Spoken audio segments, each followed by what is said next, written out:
Hi, I'm Jean-Michel Jarre, and I'm happy to share this moment with you and to comment this concert I've done in Beijing.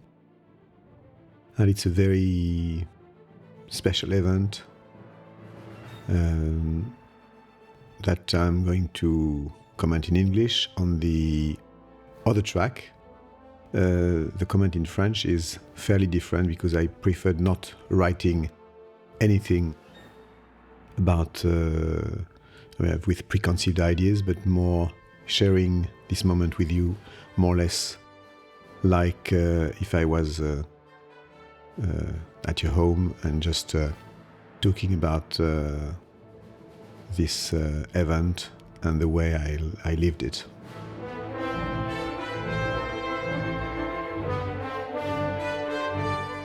This first number is a piece I composed especially for the occasion, and it's a symphonic piece that I rehearsed and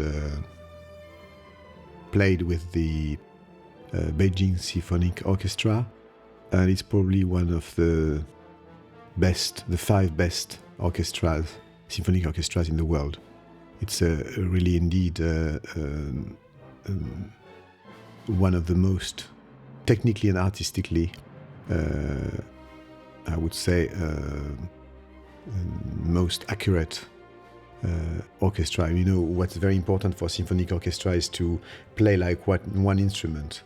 And most of the times you can work with symphonic orchestras that are a sum of individuals, sum of musicians. Like if you were trying to play with a lot of solo artists, and an orchestra has to sound and has to be conducted as like one boat, to be driven like one boat, and it's exactly what it is, and it shows a lot about how China is today. In economy, in sports, in music, in cinema, it's the same thing. There is the same kind of skill, the same kind of obstination, the same kind of professionalism.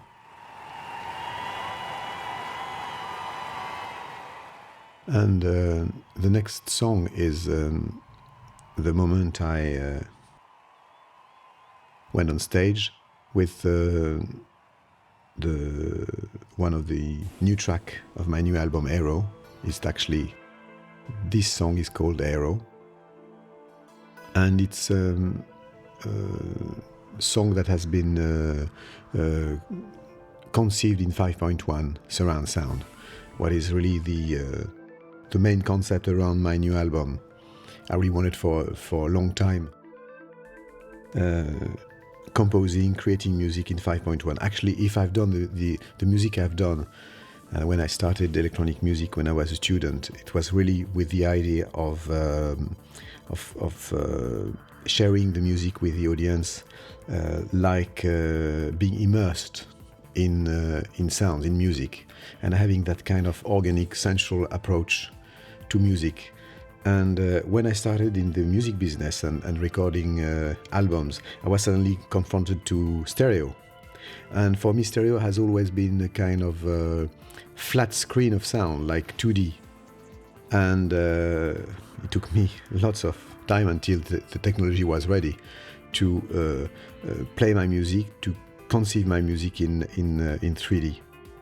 And actually, Aero is an album with some of existing tracks that I'm going to play in Beijing in the next few minutes, and sharing this with you.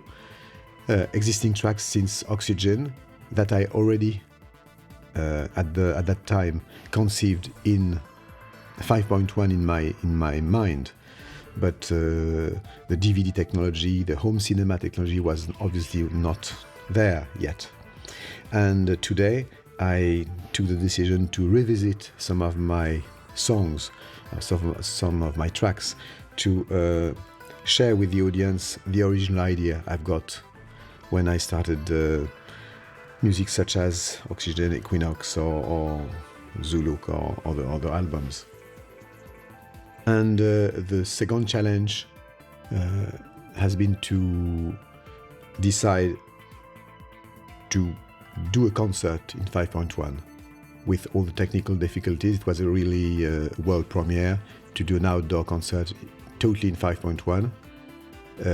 And we worked a lot with the peer company, a French peer company, probably one of the best in the world, called Vidosk. And we worked 6 months to try to find the best way to actually play the music. And then we took the final decision of dividing the audience in squares of 30 meters by 30 meters, and to install a 5.1 PA systems for 3,000 people. And every 3,000 people, you had a specific installation. And the result was quite amazing, actually.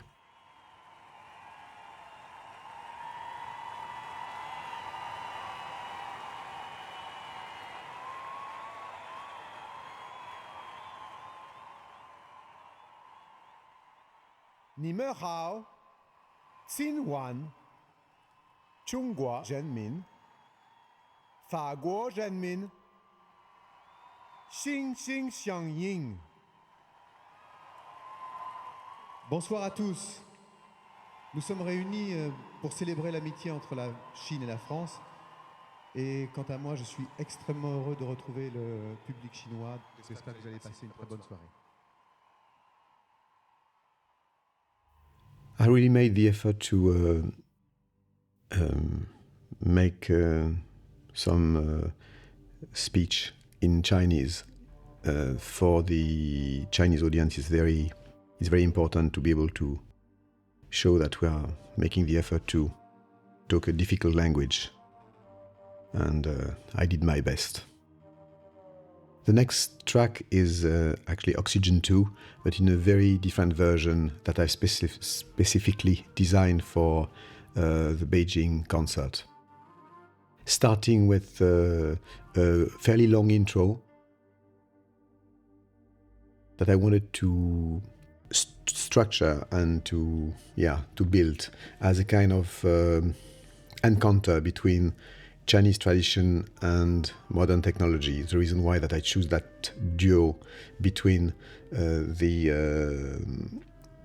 electronic flute called the iwi that I'm playing with the sound that I did on a synthesizer, on a sampler, which is kind of between a chomp and a very low flute with a lot of bass, contrasting with the eru. The eru is the Chinese violin with 2 strings, one of the oldest instrument in the world.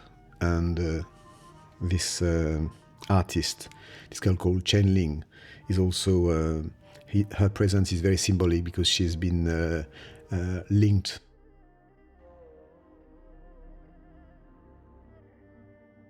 She's been involved in the 89 student revolution. She was married to the leader of the Chinese Revolution in 1989 on Tian'Anmen Square. So it was an old symbolic point to invite her on stage for that piece, and she will be part of the concert as well later on, and she's a great singer as well.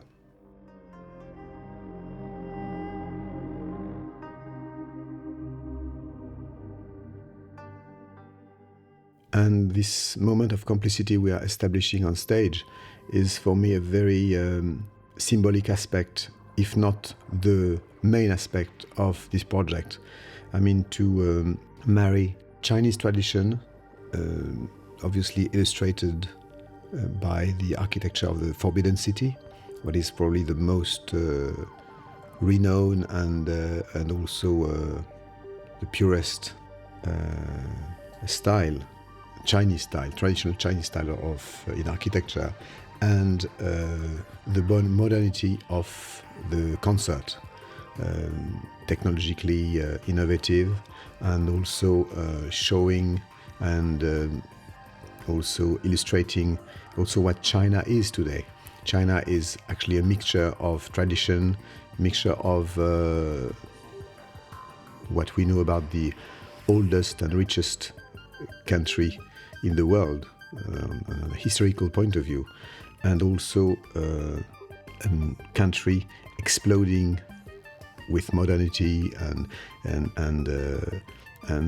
dynamism through its economy, through its sports, through its science, its arts, and through music, cinema, literature, painting. I mean, this country is really probably the most interesting country these days for Europeans. I think or for anyone on this planet today. I mean, the most interesting country is certainly China, about its potential, but also as an example of what can be achieved with obstination, determination, and talent. And this track is also the first one using video images on the structure around the stage. This structure, actually, I created this structure and imagined these modules for different reasons. First of all, I really wanted to respect the architecture and the site. The site is very old, very fragile, and it seemed to me not appropriate to build some heavy scaffoldings without risking damaging the surface of the walls. And and then also for establishing a contrast between, as I said, yesterday and today, tradition and modernity. I went with this idea of imagining some modules, very pure geometrical shapes, cylinder, cones, spheres, and using these spheres, these cylinders, these shapes as screens, 3D screens. And the advantage of that is they are inflatable structures, so they are very light. We actually built them in France with my old friend Daniel d'Orléans, who did the whole structure, manufactured the structure in Brittany. And these shapes also can be lit from inside. So you have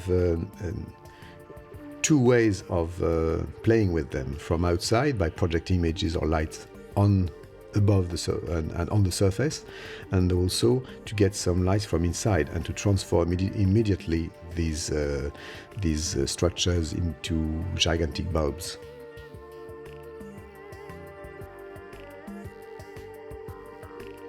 This track also is very known in China because I played this track, Oxygen, Equinox mainly, and Magnetic Fields also. During my first concert in 1981, I've been actually the first Western musician to play and to perform in China just after Mao's time, and it was like playing on the moon at that time, because China had been cut off for 25 years from the rest of the world, and to be able to perform with actually electronic instruments and rock within a kind of a rock environment was really a shock on both sides. And the Chinese asked me at the beginning of this project to play some of these tracks that have been really popular and that are popular in China, because the first concert have been broadcast on television and on radio during the following 15 years probably.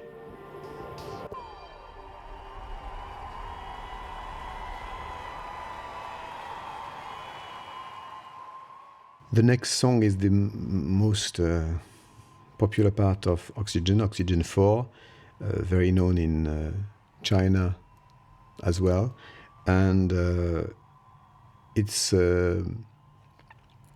makes me think about this whole collaboration I've got with the Chinese part. It's actually been this concert have been actually commissioned by the French government for opening the French Cultural Year in China. But beyond all this, I think it has been a wonderful opportunity to mix Chinese and European way of working, and to establish a true, genuine collaboration. It has been very difficult, particularly for because of language problems that I knew from my first tour in China, my first concerts. And I would say that the key man in China is probably the interpreter, the guy doing the translation. Otherwise, as Sofia Coppola could say, we could be lost in translation very easily. And in China, it's worse than anywhere else. This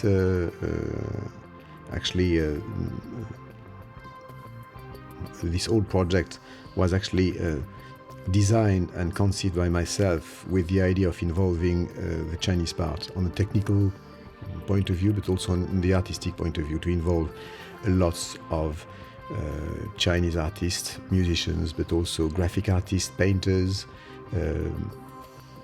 cameramen, intellectuals, writers. I mean, really to also offer the opportunity for Chinese artists to be present in the widest possible way in their own country.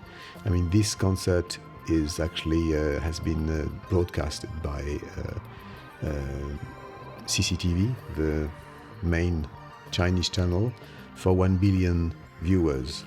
So it was a major event, massive event, television-wise, for China.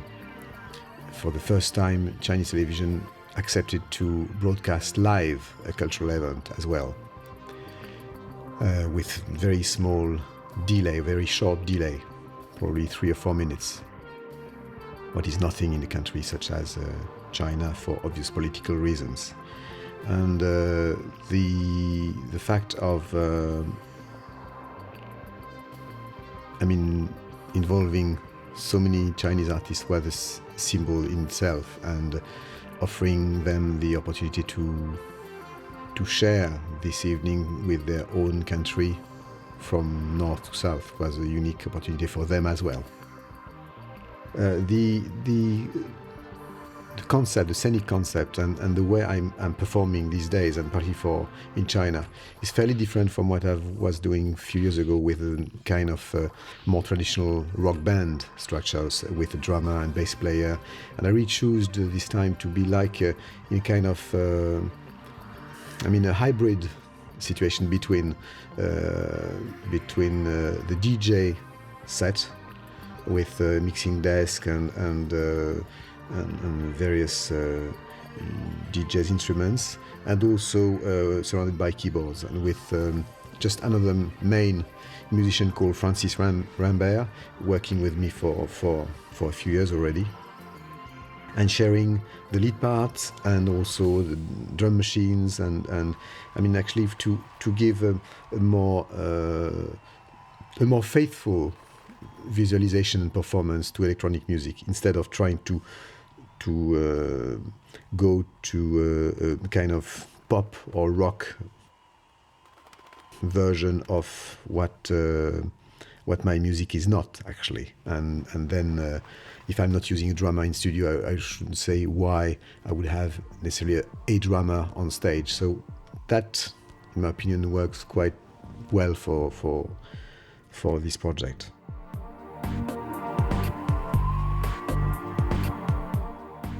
The next song is called Geometry of Love, and it's a new song that I wrote last year, and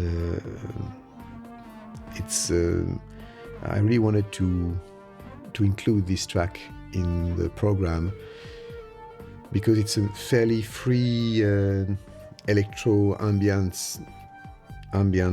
song, giving me the opportunity to welcome on stage a famous rock Chinese sax player, I mean playing actually the Chinese version of saxophone or clarinet or soprano saxophone called the suona.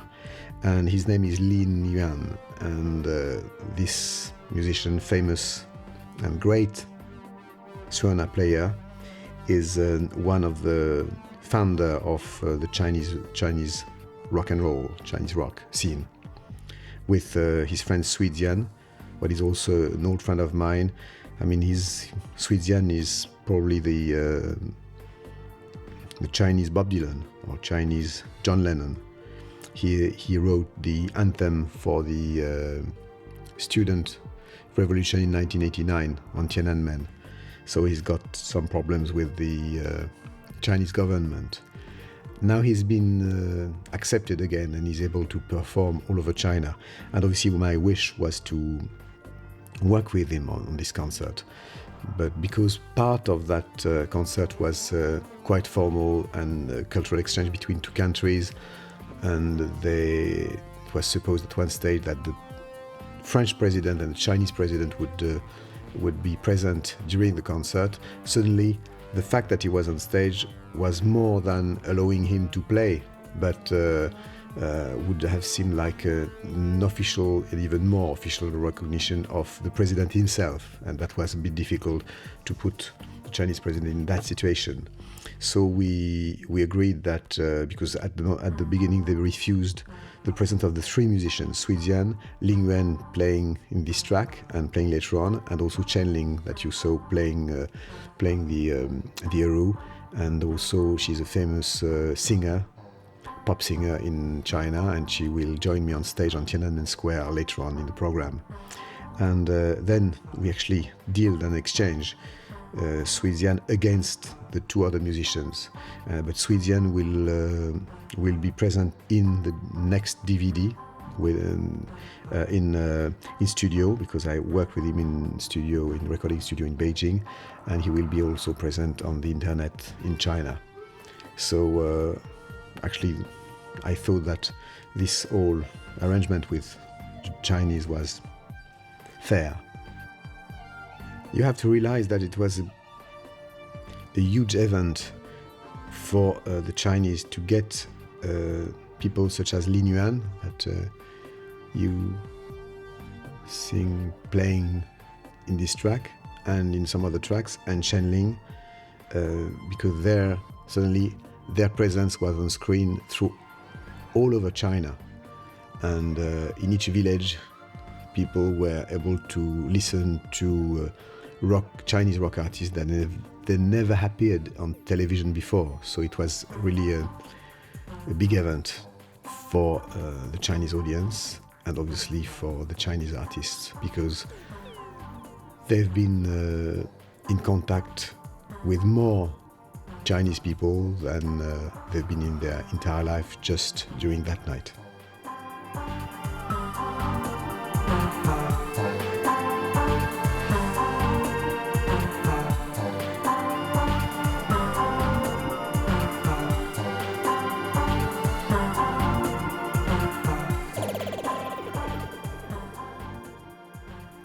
And you can see the other musicians behind him, watching him, and they know what it means. So these classical Chinese art musicians behind are really sharing this moment for different reasons than musical ones. Actually, my next intervention in Chinese is about asking people if they're not cold, if they've eaten properly tonight, what could sound strange on a European point of view, but it's a very traditional way of welcoming people. If you're concerned by what they eat or if they're cold, it means that you take care of themselves.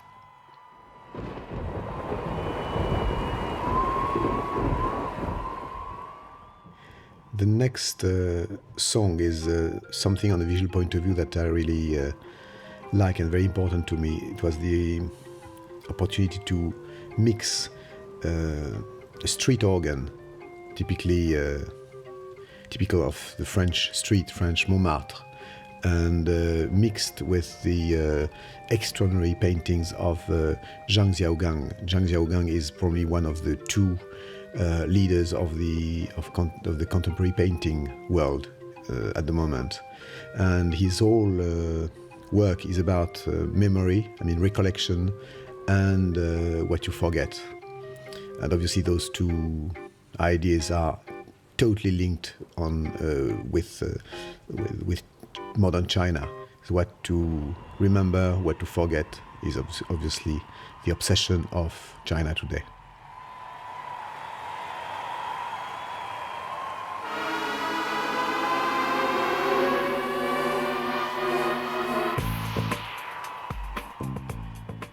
Equinox Part 4 is also a very popular song in China. And on the visual side, I got the idea to work with a famous video artist, a French video artist called Ange Leccia. And I asked him to work on French monuments, French buildings such as the Eiffel Tower, Notre Dame, and Moulin Rouge, and all the most famous Parisian monuments and buildings, and to create this contrast between Chinese monument, Chinese architecture, and the French one was obviously appropriate to the occasion. And he did a fantastic work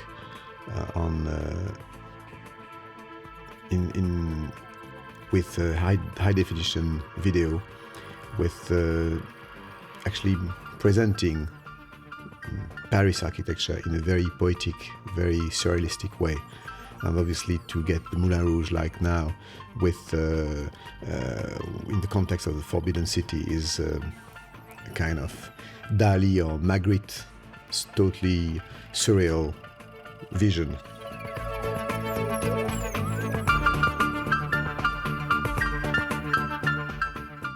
And when I look at this stage, I think the proportion was quite appropriate. It was like a kind of spaceship suddenly installed for one night in the Forbidden City, and within the next 12 hours, all this will disappear, like a circus that you install in one square in a village for one night.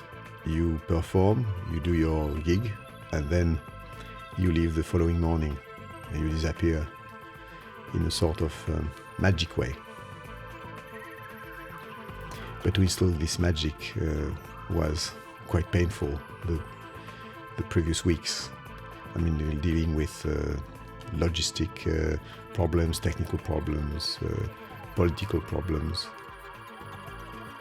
But fortunately, that night it didn't show too much. On this track, on the last part, it's also an opportunity for Ling Yuan to go back on stage and doing another Suona solo.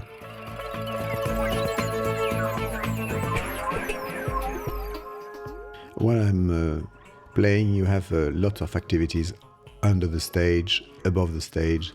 This project is a work of 100 technicians, French and English technicians coming from Europe, and also probably 200 or even more Chinese technicians. We were 250 people on stage.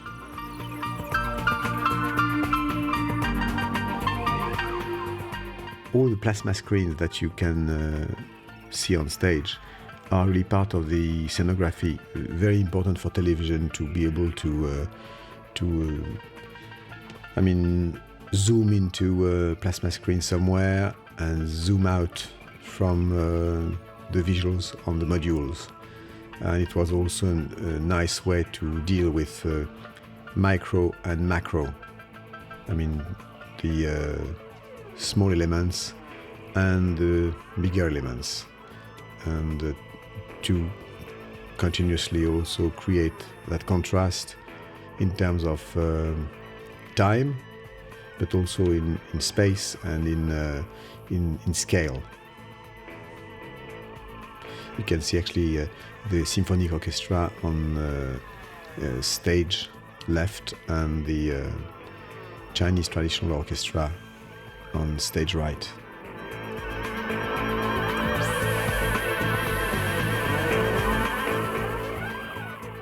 And, all these plasma screens are really working well, and it's some time was saving some lighting problem that you can have in a live transmission like that.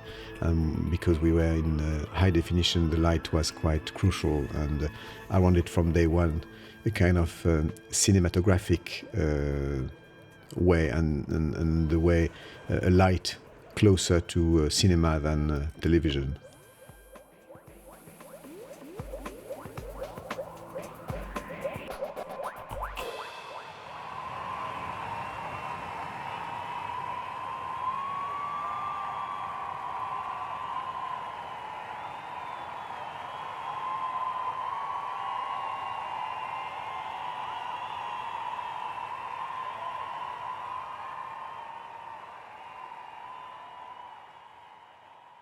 The audience was very enthusiastic, lots of students in obviously the last back part of the audience, but very active.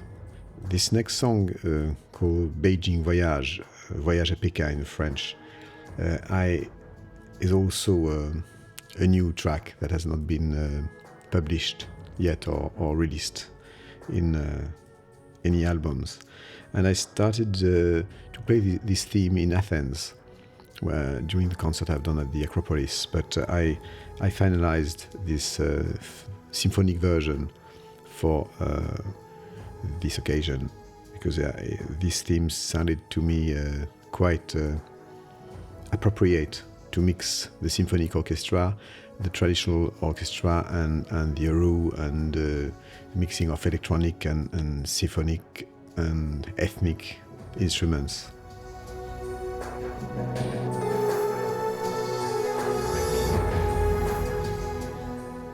And there is, I think, a nice counterpoint between the symphonic orchestra and some Chinese traditional sound textures with electronic sound, and the past and the future again. On the visual point of view also, there is lots of very fluo lighting, as we can see, in contrast with some French Impressionist paintings that also symbolizing the presence of my country.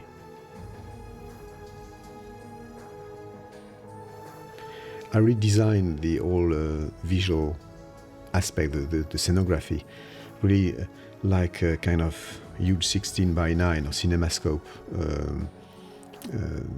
vision, panorama.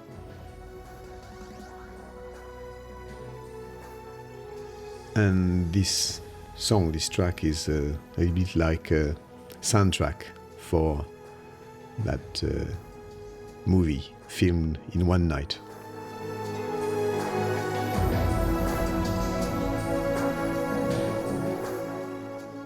And the sound in 5.1 was really quite amazing. The stage, as you can see, is pretty full, pretty busy. On my left, you had the symphonic orchestra, the Beijing Symphonic Orchestra with 90 musicians.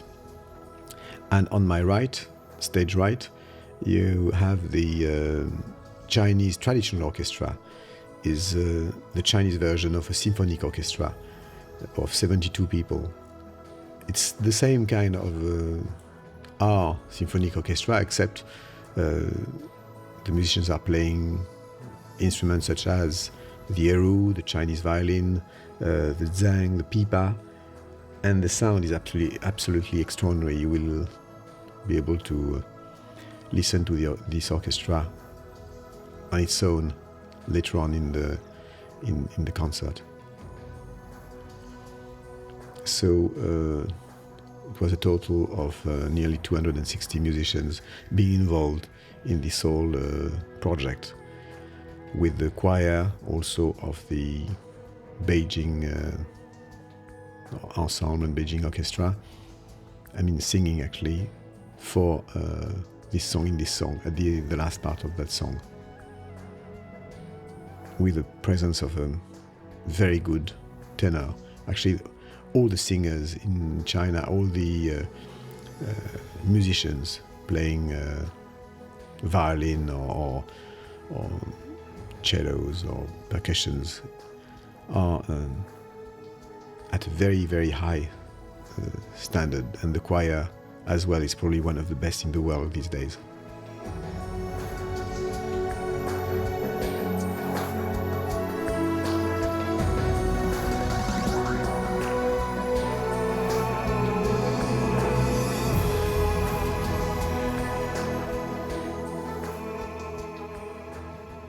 The audience was really surrounded by sound in a very sensual way, and for them it was really a shock for all these reasons. The sight, the presence of these modules, totally futuristic in that very traditional Chinese context, the quality of sound, the fact that they were surrounded by music, the occasion as well, the fact that it was broadcast live on TV. Some visuals that are very familiar to us as Westerners, but strange and new for the Chinese eye.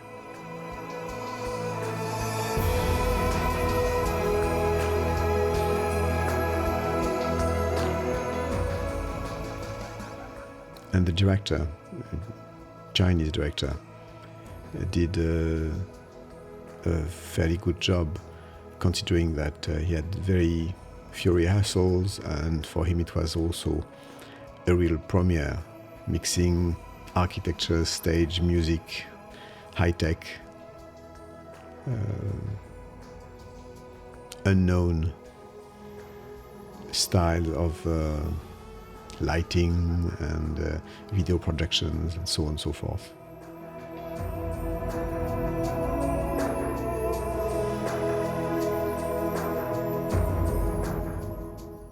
These images are really strong and will stay in my mind for the rest of my life, I suppose.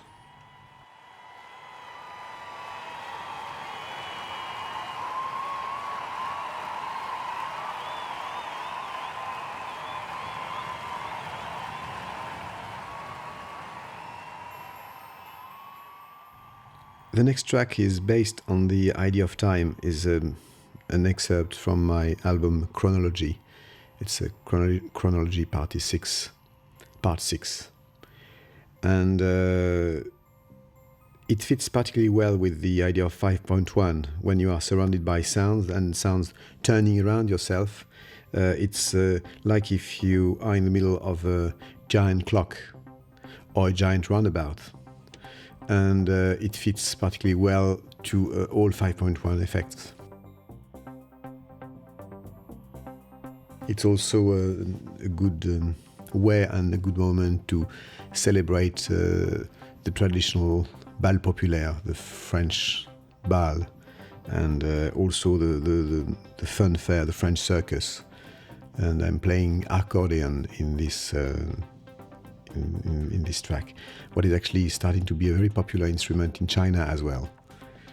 And obviously it's also has this French flavor that again was part of the concept of that evening.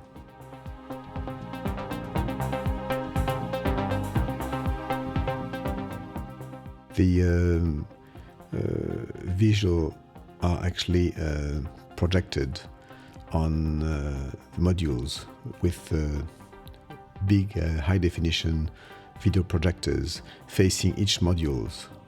And the fact that the surface of the modules are not flat, but round, curved, created also a kind of 3D effects that worked pretty well on live.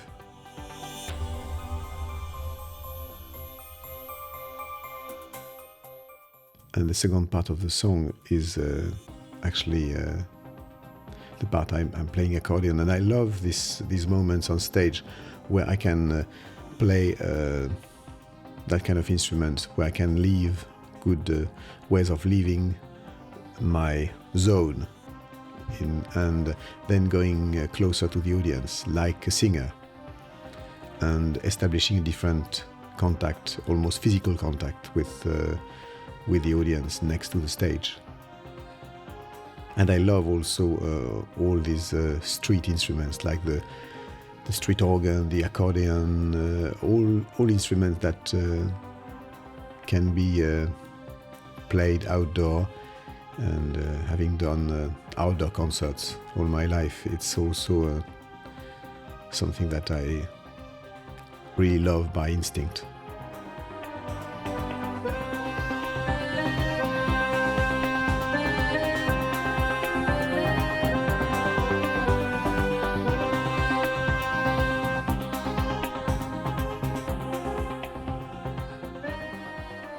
And this small circus accordion fits the song. Cavagnolo, the trademark of the brand of that accordion, is a small Italian-French company, very renowned in manufacturing accordion for more than a century, even more, I think.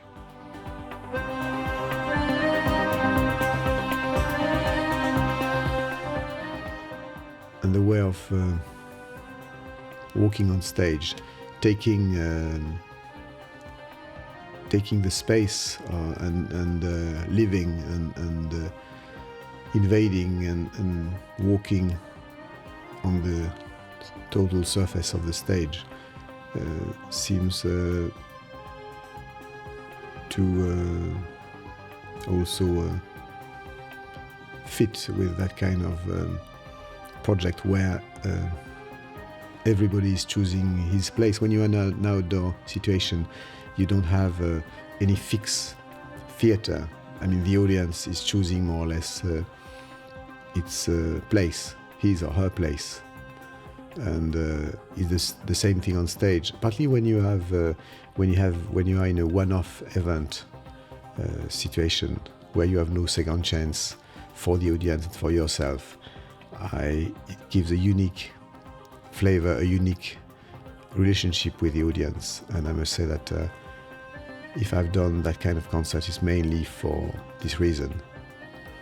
For me, the ultimate performance is the unique one, like for the acrobat or for the classical ballet dancer, where you have in one move you risk everything for the worst and the best. And this kind of concert is like filming Apocalypse Now in one night, or just doing the ultimate jump of an acrobat, and followed by an entire crew trained to that kind of exercise of being ready at the right time, at the right place.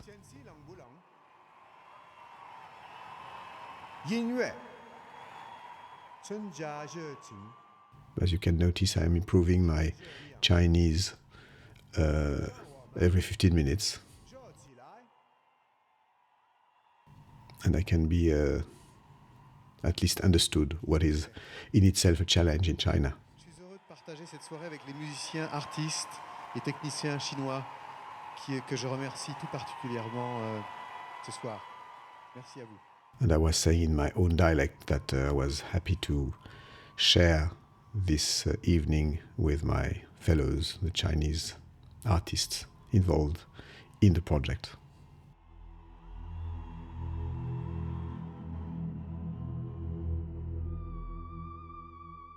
The next song Zulukology is preceded by a long intro that I play on the Theremin, and accompanied with by the extraordinary faces painted by a famous modern painter called Feng Lizhu, the other leader of modern contemporary painting, working on the idea of the shout being obviously another very important Chinese symbol of modern China.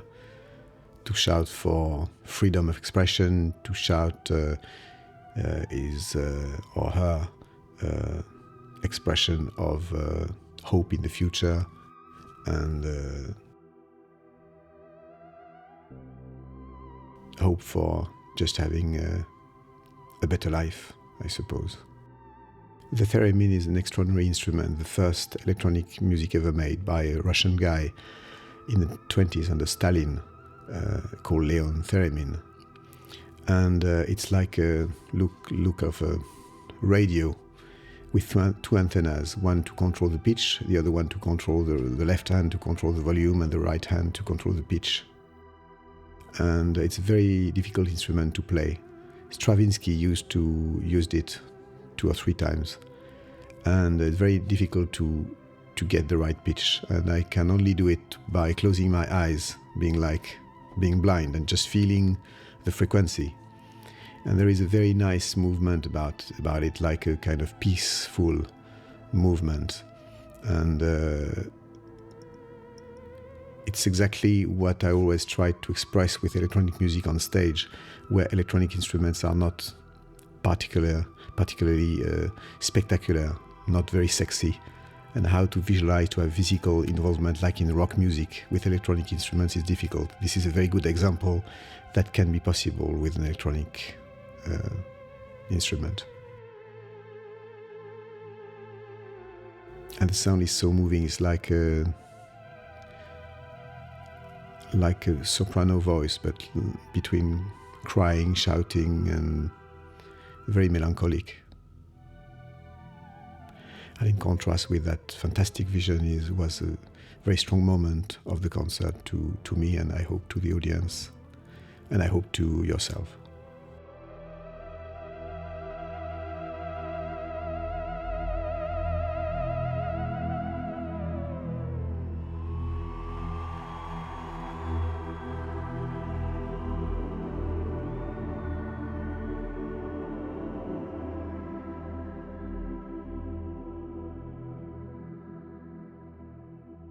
And the song starting now is from a very special album called Zuluk that I did in New York in 1984. And I worked with Laurie Anderson and Marcus Miller and lots of musicians from the New York scene at that time. Actually, this song, the video was supposed to be made by Andy Warhol, and he was already quite ill, and it was difficult to and finally we didn't do it. But we talked a lot about that particular song.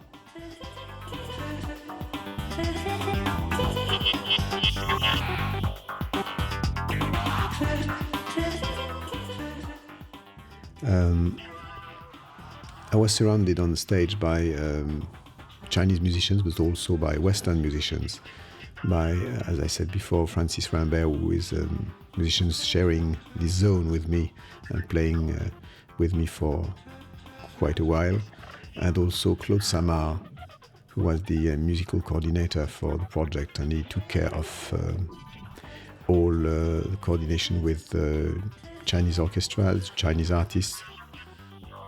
He's also a very good guitar player, and he's playing from time to time in the concert, and particularly joined me on stage for the second part of the concert on Tian'Anmen Square.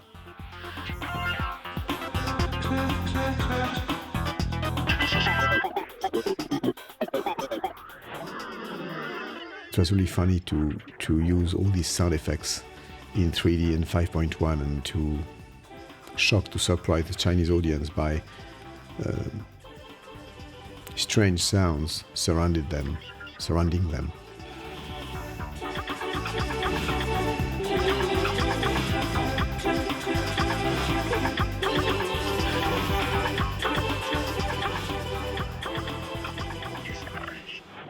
Here we can see all the flags that the Chinese audience were moving above their heads. And what was really impressive from the stage was to see all these constant flashes of cameras clicking and actually providing special effects actually from the audience and actually achieved by the audience.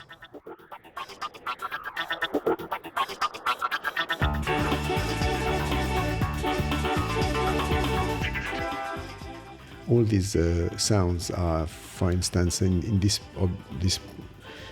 song, have been made on the first sampler ever, called the Fairlight, and I play these samples through a MIDI keyboard, and all these keyboards actually link to samplers and different synthesizers, so I can switch from one keyboard to another and to get all the sounds I want on any keyboard constantly. So it allows me to choose the keyboard, the right keyboard for the sounds I want to play.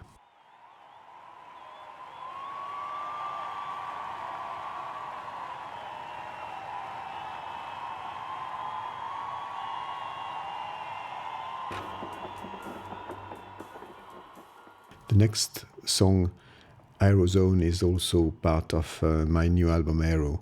It has been specially conceived in 5.1 for 5.1 surroundings and technique, I would say. And it's all about, it's a song that I conceived around the idea of movement. And then I got the idea to illustrate this song, to accompany on a visual point of view this song with some 3D images of the French metro for the slow part, and with shots speeded up of the traffic in Marseille or Lyon or Paris at night. So you have this contrast between the kind of calm, almost slow-mo movement of the metro, and partly when it's outdoor, when the metro is outdoor in Paris, above the Seine, above the river, and some hectic, crazy, and speedy cars that you can find in big European cities. So the song is really structured in three parts, and that was also a good opportunity in that song to play with lights in a rather rhythmic way as a counterpoint for the of the video images.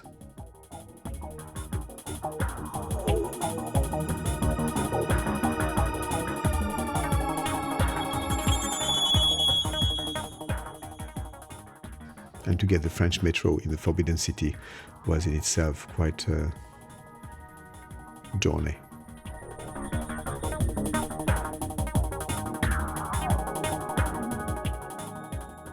So the space in front of me was around 380 meters long by 100 meters wide. The stage itself is about 35 meters wide, and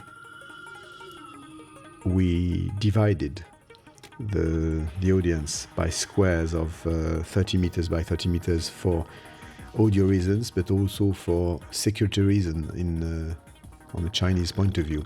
They really wanted to have the right space between each space, each public area. And to avoid this kind of elitist approach that you have so often in China for Chinese concert or event, I really decided to have giant screens in various parts of Beijing. Actually, three main areas in the city. One in the Zidan district, what is the business area. One on Wangfujin, what is the equivalent of the Champs-Élysées or Oxford Street of Beijing.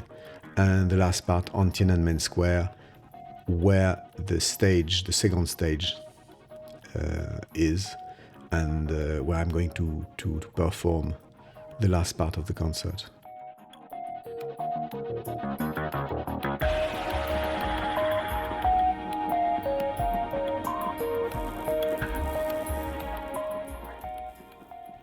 All these sounds, like in your living room, was actually, they were actually specialized live for the audience in the Forbidden City. And they were followed also via appropriate PA systems and giant screens on different parts of the city as well.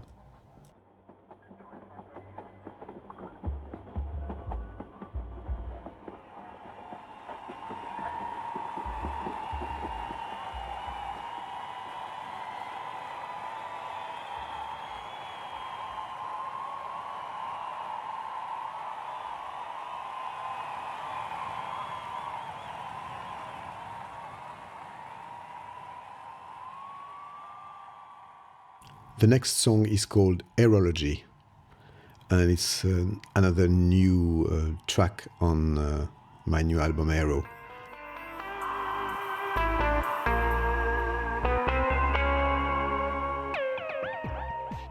It has been specially conceived for 5.1, and I wanted to get this kind of rockabilly flavor with, as a lead part, a mixture between analog synthesizer sound, like that, mixed with acoustic instruments such as the tubular bells, and a kind of 60s guitar sound, a little bit like the Ventures or the Shadows, or with slight Pulp Fiction type of mood. So it's a mixture of different textures, different sound. That also fits the 5.1 spatialization.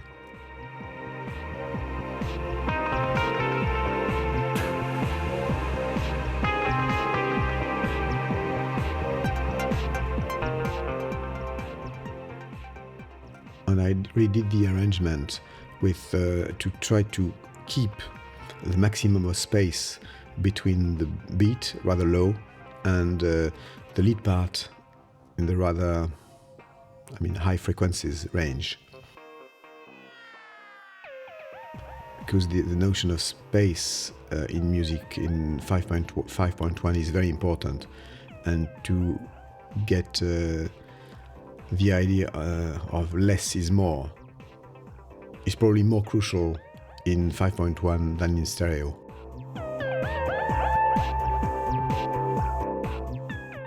It leaves the space for effects, turning all around and having fun with the left, the right, the front, the rear speakers.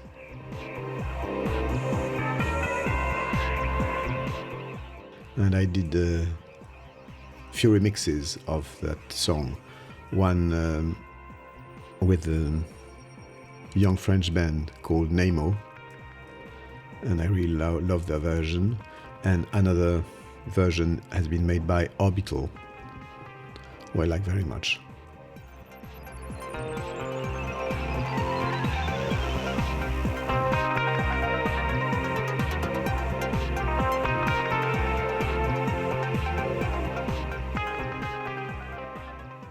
all the visual was actually conceived in on the principle of hologram and holographic images, like the visual of the Princess Leia in Star Wars.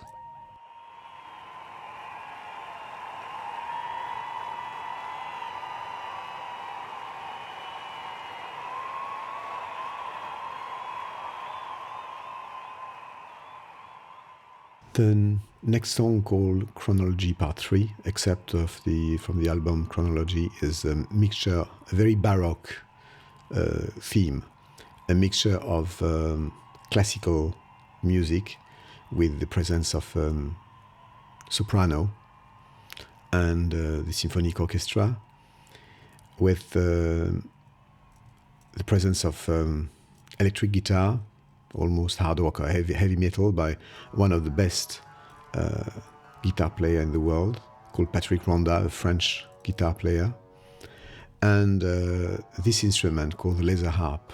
And I developed this instrument almost from the beginning of my concerts. It's a kind of fetish instrument and kind of familiar instrument, almost a brand in my concerts. And the principle of this instrument is actually each beam is linked to a note of a synthesizer, and by interrupting the light, the ray of light, the beam of light, you can trigger the note. And like on a piano, if you are hitting the light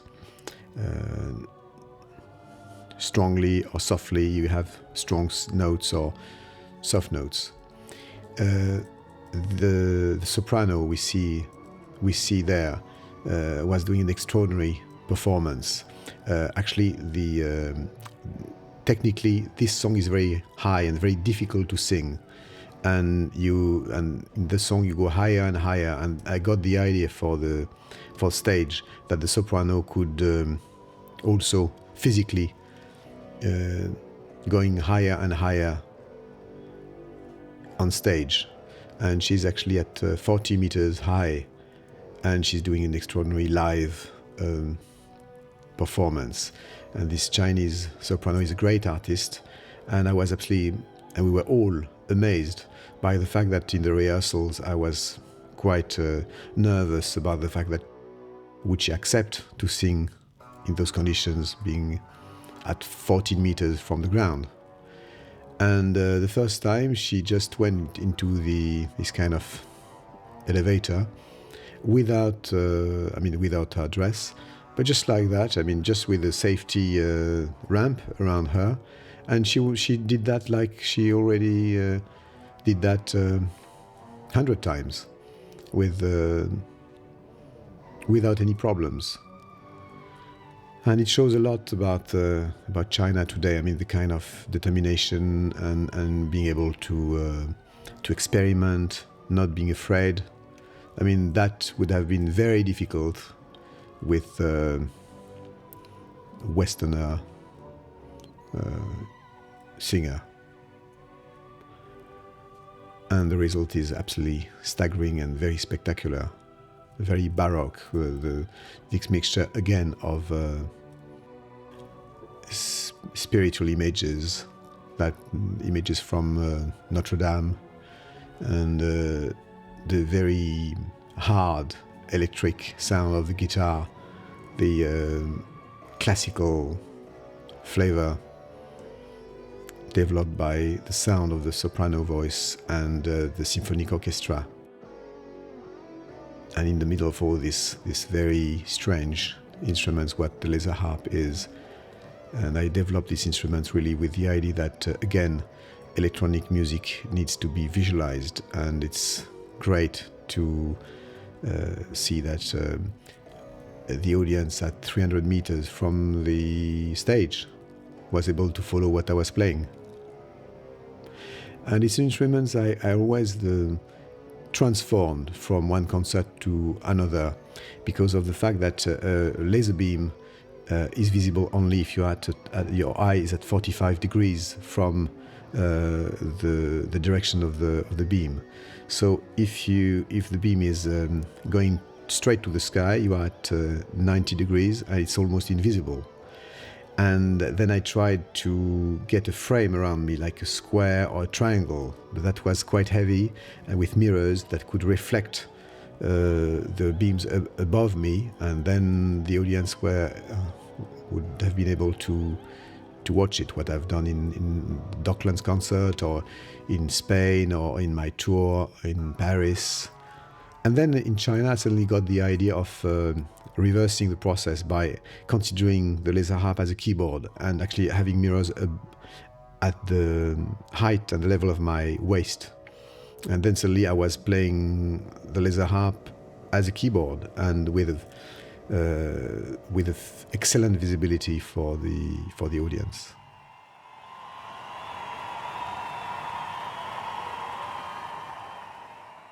The next song is an excerpt from Four Seasons from Vivaldi, The Winter, and introducing Patrick Ronda as at the lead guitar, doing an extraordinary solo on that song.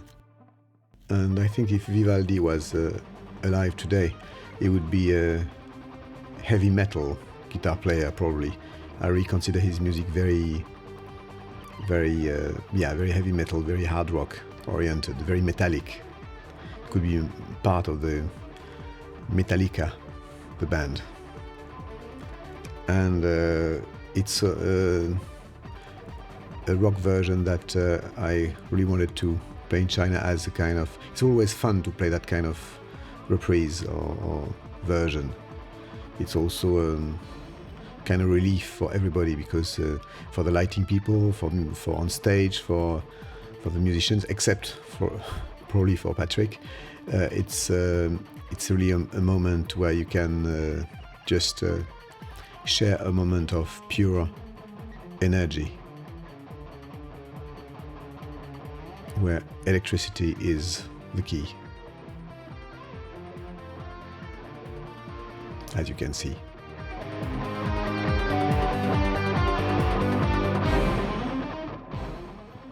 That visualization of the Four Seasons was obviously impossible to perform at Vivaldi's time, where you had only candles for lighting the stage.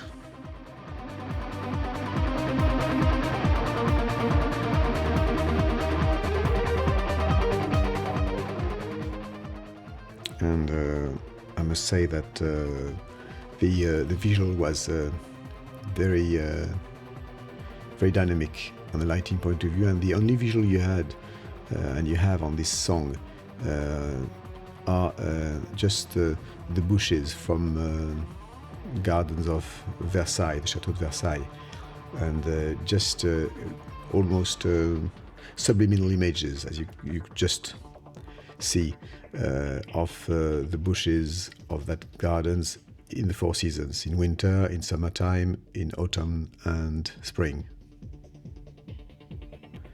And this is my DJ moment right in the middle of the song.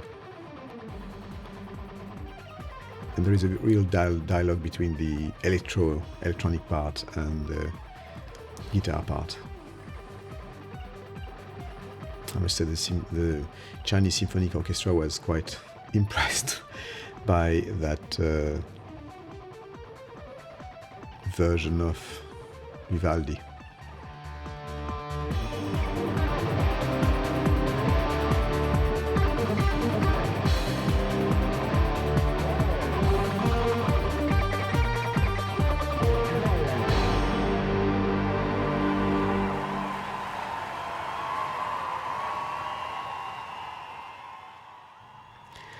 The next song is called Fishing Junks at Sunset, and I really wrote this piece as a tribute to China and as a tribute to Chinese musicians. It involves obviously the Chinese traditional orchestra, and I've been absolutely flabbergasted by the skill of that orchestra, the precision, the emotion, and the conductor is absolutely brilliant. I sent some demos earlier, a few months before the concert, and when I arrived with Claude Samar to rehearse with the orchestra, we were absolutely amazed to see that all the subtle variations of tempo was actually followed by them without any metronome, click track, or anything of that kind. They just digest the movement, the variations, and they were able to play live with the synthesizer without any indications of tempo, just by heart. And also with playing the 72 of themselves like one player. It was absolutely amazing, and it was very moving on stage to see all these old instruments with the young Chinese interpreters in the China of today. I mean, carrying on with their tradition, and it's obviously a universal message through all this that we can feel.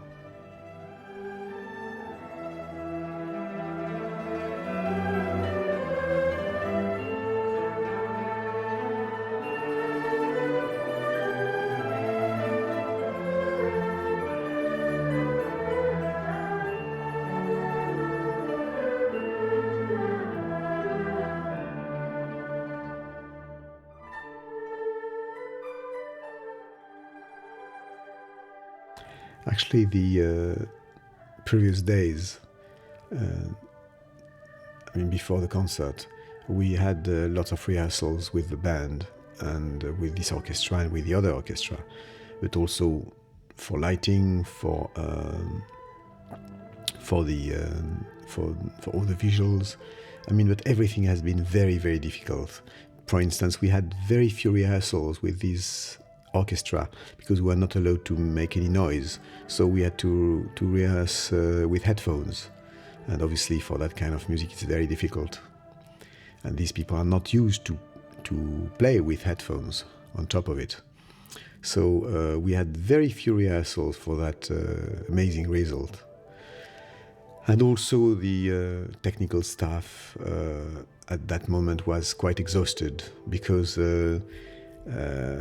the last few days, as usual, I was changing constantly few details like the place of the projectors, the lighting design, the place of the structure, and each time it was a nightmare to change anything that was not planned in advance, and you had to fill 3 files each time you wanted to move one projector or one object on stage of 1 yard, 1 meter. Each spotlights on balcony on the terrace of the Forbidden City behind the stage, you had to spend 1 hour and a half just to get there, because the lighting people, technicians, they had to go behind the entire Forbidden City by another road because they were not allowed to go, obviously, with a ladder or even directly by the corridors in front of the stage for mysterious reasons. So each time they wanted to move one projector, it would take them 1 hour and a half, mostly just to get there. We, for instance, had to also I asked to shorten the trees because otherwise these trees were blocking the view of the spectators and the audience, and that also took a long time. And then they did it, but they did it in Chinese way. Suddenly they just cut the trees or the trunk of the trees in a rather dramatic way. And they didn't harm the trees, but it was even too much. And it shows that if it was so difficult, it was not so much because they were reluctant to help. They were more cautious about themselves and their future, because so many times in China, somebody took a decision and he was punished for it. That there is a kind of trauma, national trauma, about who is taking the right decision. And it's the reason why our staff during the concert was so exhausted. I think it has been probably the most difficult concert and project to stage because of all this. To build the sound towers, to actually build the stage, and 10 days before this event, on top of it, you had the national festivities for the 1st of October. What was a special, obviously a special event, the 55th anniversary of the Chinese Revolution was taking place behind the Forbidden City on Tian'Anmen Square. So it was also making everybody very nervous. It was the holiday period on top of it. And during the rehearsals, we had an average of 1 million Chinese walking by, literally in front of the stage, because the Forbidden City is the most visited place of China.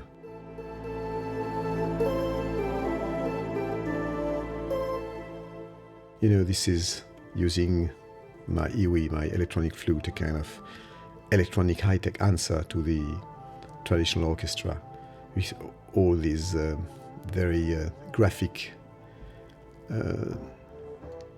shapes and patterns, contrasting with the traditional Chinese patterns, illustrating the Chinese part and the part played by the Chinese orchestra. It worked quite well on the visual side, and as you can hear, you had almost a religious silence, because the Chinese people were sharing this moment with their instruments, with their music, with this orchestra they know and they admire so much.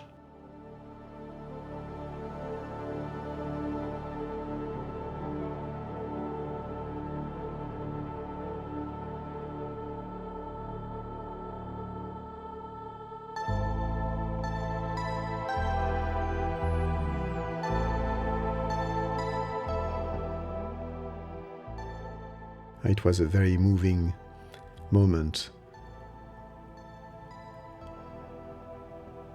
to share this music in a very peaceful, calm way.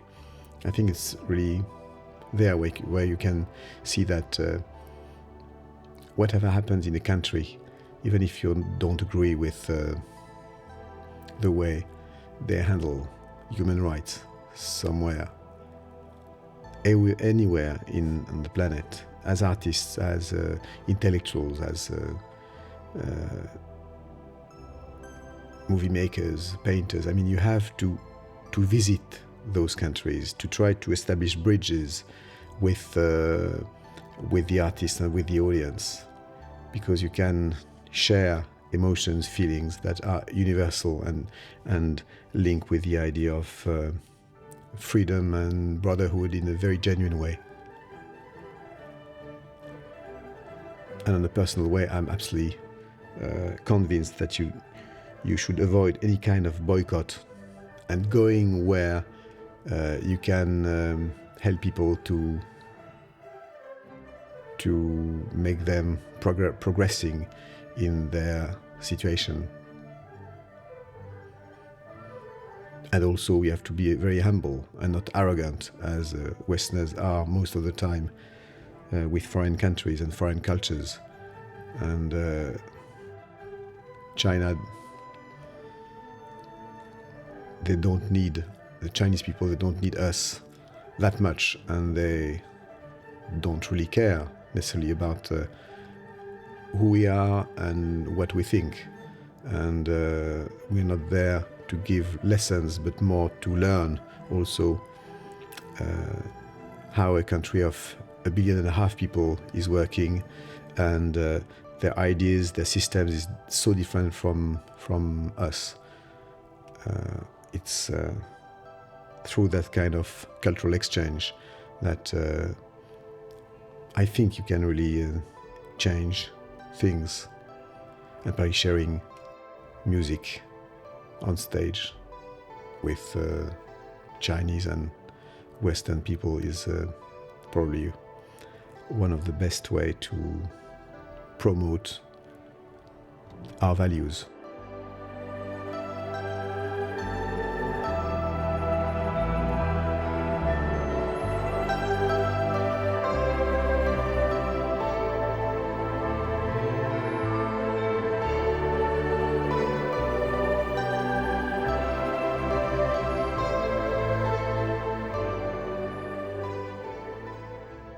We were playing all together the whole finale of that piece. And we had a very good complicity between the conductor and myself, as you can see. We were looking at each other to end the song properly.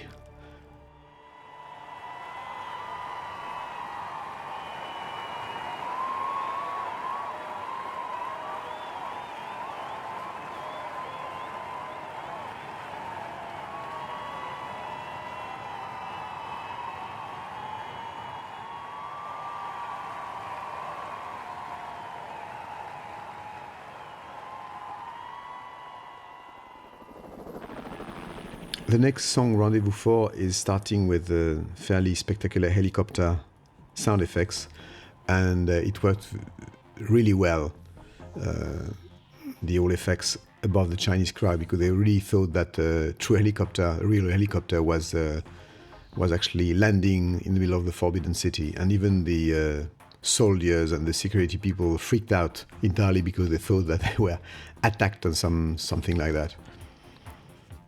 And this song is in a very, more disco feel version than the original. Is really a stage number that is actually always difficult for me to integrate in a concert, because it has that kind of anthem feel that sometimes for me doesn't fit with what I like to convey these days, but it really does work on an outdoor situation such as that, and also the Chinese audience are very familiar to that song as well. And on a visual point of view, I asked my friend Ange Leccia, this video artist, to play on and to symbolize the blue, white and red colors through football, through soccer, because soccer, football and Zidane and all these French football is very popular in China. And he went with this very interesting idea to use shots of the French team, but in an abstract way, with a kind of huge pixelization of the video image, where almost like one of the first video games of the 70s or the early 70s, with big pixels made of hexagons, and where actually suddenly the players are almost abstract. And it gave a kind of lo-fi look of the video, and also like a kind of football, but approached as a video game. And it worked very well with the kind of mood and festive mood of the song itself.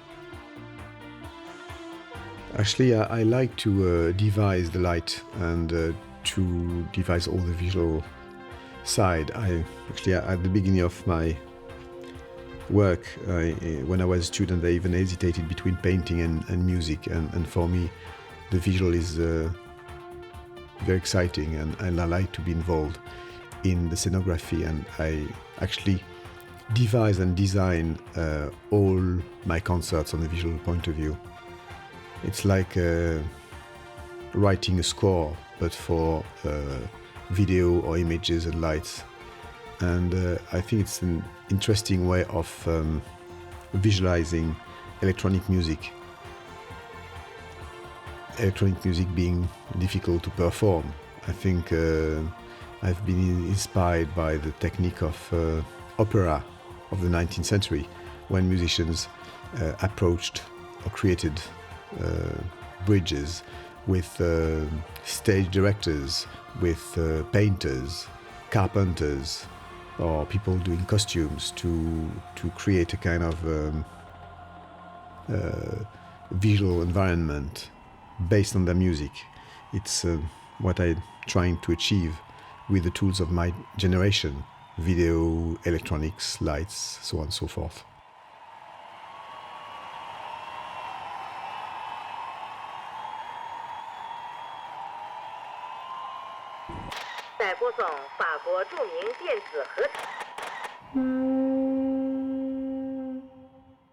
This song is called Souvenir of China, and it's based on the idea of audio snapshots.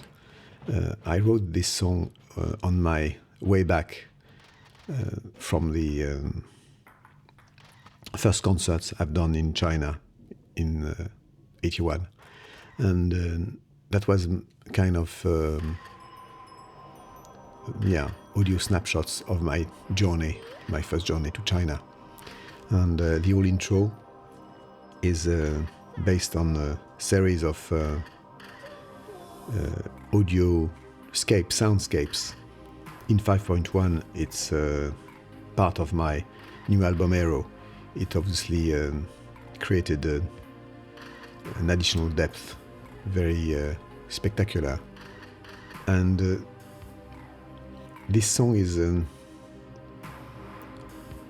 quite emotional in the way that it's really the encounter of these very industrial electronic loops with a very peaceful atmosphere created by the symphonic orchestra. And when I listen with you to the symphonic orchestra, I'm really moved by the fantastic skill of these musicians and the way they've been involved immediately in the project.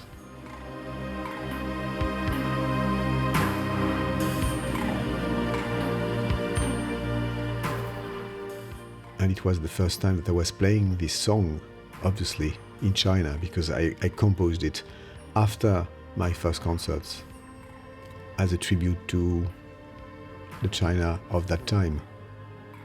So the musicians playing this song knew this story, so it created a kind of special mood between us. This little girl is part of that specific version for Beijing, and I got the idea to involve her as a link with the China of tomorrow. And she's just saying a few simple words in Chinese about China and France, about peace, about brotherhood. Very simple words that add some specific emotions to the song. And when you look at her, you can see what China is today, a mixture of determination, professionalism, and opening mind and hope for the future, a genuine hope vis-à-vis tomorrow. It shows that it's not only in economy or sports that China is going to be one of the most important countries on the planet, but also on a cultural level with its cinema, its music, its painting, its literature.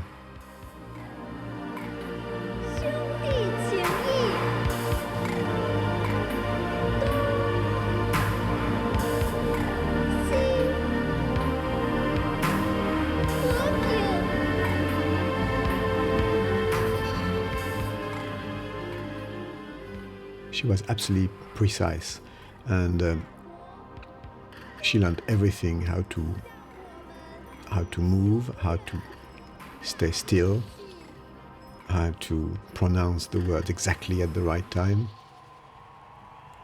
It was not that easy being live on television in front of 1 billion viewers, apart from this audience.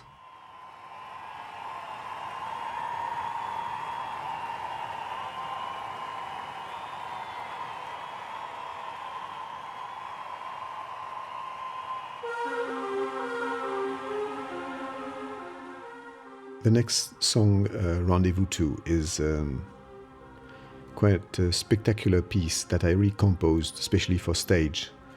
And it has that kind of, I would say, Phantom of Paradise type of mood in its epic way, and kind of mad symphonic rock atmosphere. And it's really fun to play, and the mixture of rock flavor and dynamic, and the involvement of the symphonic orchestra, and even if you have no proper drums, the synth chorus, synth solos with the rhythm part played by mainly trombones and percussions.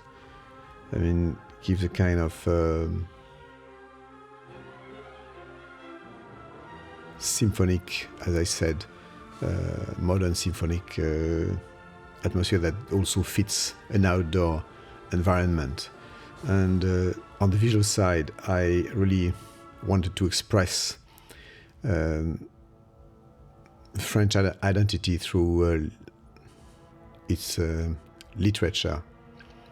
And then I chose some short, famous French sentences from Victor Hugo or Jean-Paul Sartre or Chateaubriand, and I mean authors that are known for some of them in China.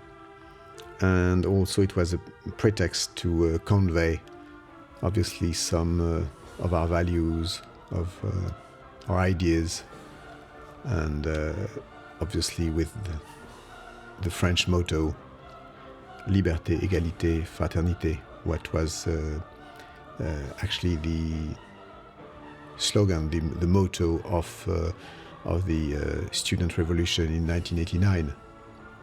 But being also the French motto for that evening, I mean, projecting those words in the heart of the Forbidden City was an old symbol. And to get those words live on Chinese TV was a real premiere, as you can imagine.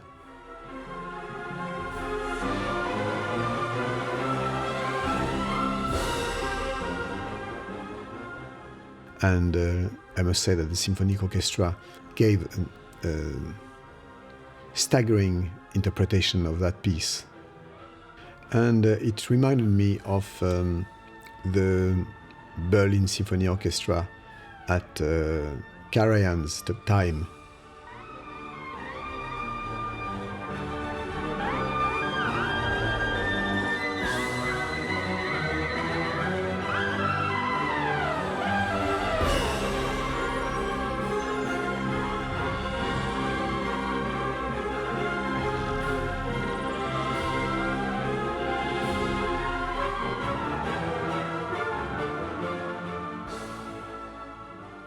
And the energy of that track was very interesting in contrast with the kind of stillness of the Forbidden City. This place has been inhabited by silence for so long that suddenly having all those sounds and this music suddenly exploding in the Forbidden City, full of recollections of the Empire time. Chinese Empire time was really something very, very special to all of us. A Rendezvous 2 is actually built as a more or less classical symphonic, has a classical symphonic structure, and is the first song where I had the idea to play Laser Harp. And the Laser Harp is really as like a pure solo part in the symphonic piece, like a concerto for piano and orchestra, a concerto for Laser Harp and orchestra.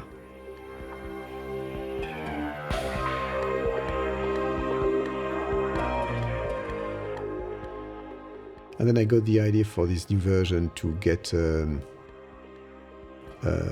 what we call a wah-wah pedal, like used by guitar players on the sound of the Laser Harp. And I can actually control the wah-wah sound, in quotes, with the movement of my hands on the beam. It worked very well. And the guy setting the all instruments told me, be careful, because if you hit the bar, the mirror bar, all the lights and the beams are going to move, and be careful because it's going to be very visible. And on the rehearsal, I suddenly had really fun to actually use that mistake as an effect, because suddenly it was the whole instrument moving above the crowd. That was really great because it gave a real life to the instrument that actually experimented live. And it's funny with an idea you are developing for quite a while to still discover other ways of using it.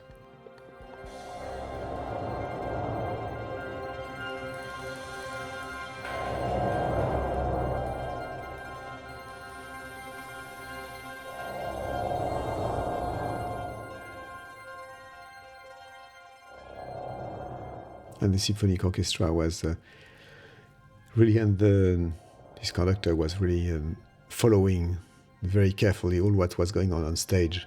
Even when they're not playing, they were absolutely, staying on stage and remaining still and very, very concerned by all what was happening on stage. What is unfortunately not necessarily the case in the West.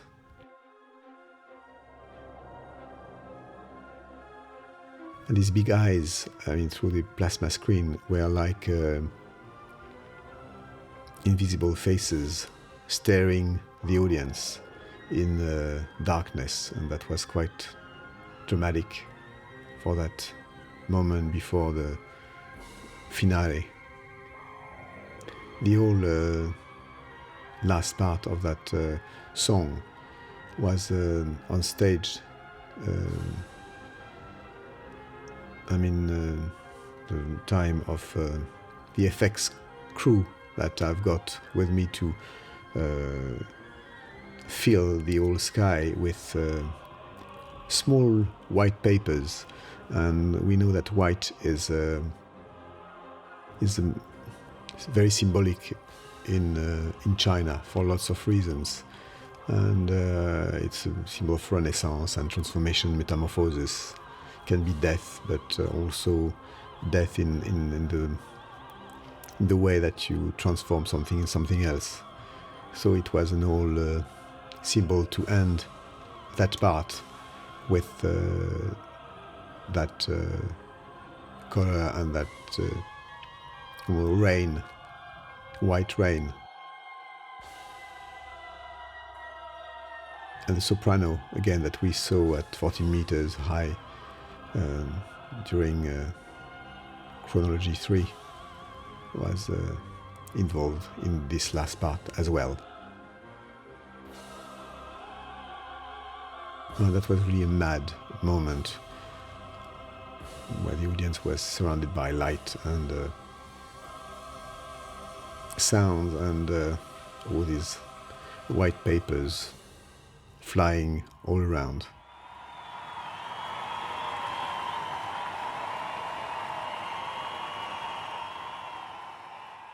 I was looking at the conductor to be sure that we were again finishing in time. So that is the end of part 1. And then I had to do as quickly as possible to bow and say goodnight to that audience, and then leaving that stage with the motorbike, with the sidecar, through the crowd, going through the gate of the Forbidden City and joining the other stage on Tian'Anmen Square with other musicians, and some of the musicians are not there to bow with us just because they had to be in time when I will be on stage a few minutes later, because all this being live on TV, the gap between the two parts of the concert had to be as short as possible. So you had Patrick Ronda, the two conductors and the sopranos, the tenor and the little girl, I mean all the Chinese musicians not involved in the second part. They were on stage and staying on stage with me. And then I was leaving very quickly backstage to use the motorbike, waiting for me for the second part that I hope we'll chat together in a few moments if you go back to the menu by clicking at the right place.